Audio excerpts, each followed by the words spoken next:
Hi everyone! Welcome to Artsonia's After School Art Club. Today we have a fun art project from Mrs. Kostal, an art teacher from Illinois. Hope you enjoy the video and don't forget to have your artwork uploaded to your Artsonia gallery. Oh my gosh, so much mail. Oh, hi, I'm Mrs. Kostal. I'm the art teacher at Holy Trinity School in Westmont and Elm School in Burr Ridge, Illinois, and I also run the blog No Corner Sons.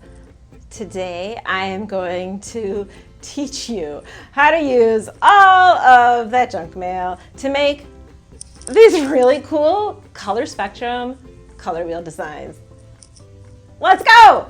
You will need scissors, glue, paper, regular white or a fancy piece of white, or black paper, a pencil, a circle tracer about the size of your paper.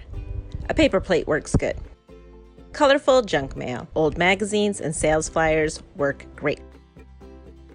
An example of a color wheel is also a really handy thing to have for this project. A color wheel is a tool artists use to show how colors relate to one another. It helps to visually see which colors are next to each other or in the same family, and also which colors are opposite one another and will neutralize and make brown and gray when mixed. When all the colors of the color wheel are together in order, they make the color spectrum. If you don't have a copy of a color wheel, you can just look one up on the internet or just use the one here on the video. For the first part of this project, go through your recycling bin, old newspaper, or magazine pile and look for advertisements that have interesting shapes and colors. You can do this a couple of different ways. Lots of times, ads will have large areas with no shapes, letters, or pictures on them, and just a plain glossy color. You can cut that color out as it is. Or you can find things that are interesting colors, like these rainbow toolboxes, like this yellow shell, or the corner sun. Some ads will have too many words and not enough colors. Forget those. And some interesting shapes will have too many colors on them. Forget those too. You are trying to find mostly yellow, green, blue, violet, red, and orange. Pink, black, brown, and gray will be popular, but we don't need any of those colors. Once you think you have a pretty good pile of cutouts, several of every color, you are probably ready to start assembling your design. Write your name on the back of your paper. With pencil, trace your plate onto the front lightly. With a small dot of glue, a dot is a lot, especially with thin magazine paper, glue a piece that looks mostly pure yellow right on top in the very middle.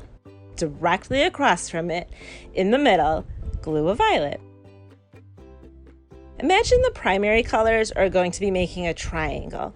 We will glue the red lower than halfway on the left, and I have a nice chunk of rare steak here, and a blue lower than halfway on the right, my little car.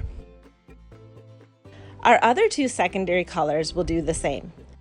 My green beans will split yellow and blue, and my orange Buffalo Wild Wings will split yellow and red. Continue with little dots of glue. Fill in the intermediate colors. A yellow-green stripe from a magazine, a blue-green illustration, a blue-violet fleece, a red-violet flower, a red-orange melting base, and a yellow-orange, well, I guess an illustration again. Once you have the initial colors in, start to fill in the rest with your scraps where you think they will fit in best. The more collage pieces you have, the better it will look.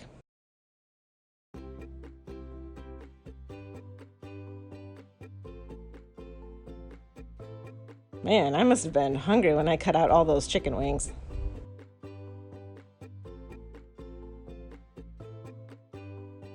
Some areas seem to be a bit bare, so I need to go back and cut out a few more colors here.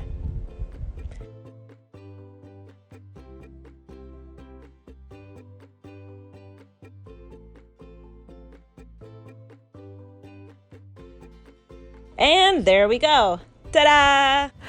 Okay, so how'd you do? I bet it looks great. I can't wait to see it. Bye!